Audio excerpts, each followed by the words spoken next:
Dari Serambi. Serambi.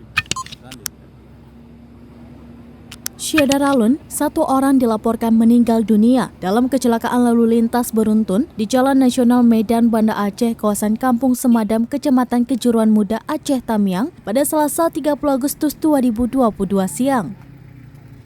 Kecelakaan maut ini melibatkan 6 kendaraan, yakni truk pengangkut CPO atau crude palm oil, Toyota Innova BK 1996RU, Ford Ranger BK 8331CQ, Grand Max, dan 2 sepeda motor. Bahkan truk CPO terguling masuk jurang setelah menghantam Grand Max dan Ford Ranger. Hantaman keras ini juga membuat Grand Max terbalik di atas jembatan. Syeda Ralun simak penjelasan wartawan Serambi Indonesia, Rahmat Wiguna dalam program Live Update Aceh Malam, edisi Selasa 30 Agustus 2022. Baik, terima kasih Sita. Assalamualaikum Saudara Ralun. Kecelakaan ini terjadi pada siang tadi, tepatnya di Kampung Semadam, Kecamatan Kejuruan Muda, Aceh Tamiang.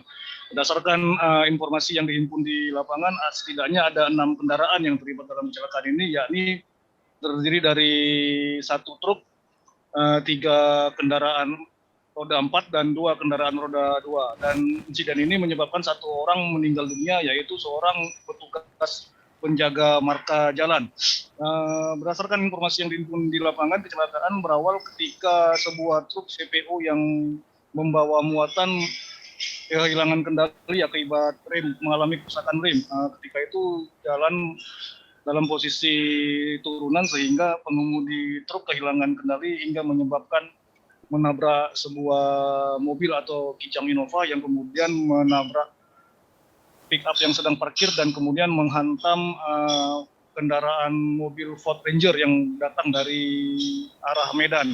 Sejauh ini ke seluruh korban, ya, ini 4 orang mengalami luka ringan telah dibawa ke rumah sakit dan korban meninggal juga sudah berada di Rumah Sakit Umum Daerah Aceh Tamiang. Demikian, Sita. Ya, Rahmat, lalu bagaimana kondisi para korban terkini?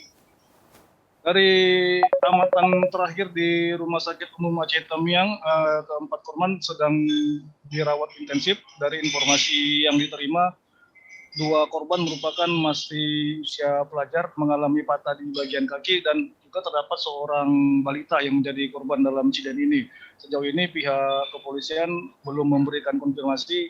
Kasatlantas Polres Aceh Tamiang AKP atau Ibtu Jufni ketika dikonfirmasi mengaku masih berada di lokasi kejadian. Dia masih menghimpun data agar tidak terjadi kesimpang siuran. Demikian.